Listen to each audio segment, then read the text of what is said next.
আজকে বাংলা বছরের শেষ দিন, আর এই শেষ দিনেই কিন্তু বাঙালির অতি জনপ্রিয় একটি পূজা চড়ক পূজার ঝাঁপ।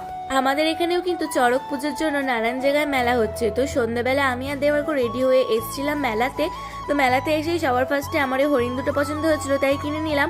তারপর ঠাকুর প্রণাম করে চলে এসেছিলাম একটু ভেতরের দিকে, তারা থেকে ঝাঁপ দিচ্ছিল সেগুলো দেখার জন্য। তারপর ওখান থেকে একটু ঘুরে আবার মেলার ভেতরে চলে এসে এই কাপ প্লেটের সেটগুলো কিনলাম। তারপর দাঁড়িয়ে একটু ফুচকা খেয়ে নিলাম, খেলাম ফালুদা, তারপর খেলাম পাপড়ি চাট।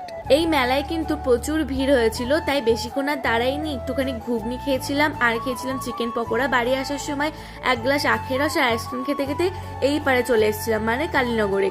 এখানে এসে দেখি বারোয়ারি মন্দিরে চড়ক হচ্ছে, তো এখানে শেষ পর্যন্ত কাটিয়েছিলাম, মানে একদম পুরো শেষ পর্যন্তই ঝাঁপ দেখেছিলাম। তারপর এখান থেকে একটু চলে গেছিলাম বাজারের ভেতরে, এখন অনেকটাই রাত হয়েছে, তো এই দোকান থেকে একটা কোল্ড ড্রিঙ্কস নিয়ে সোজা চলে এসেছিলাম বাড়িতে।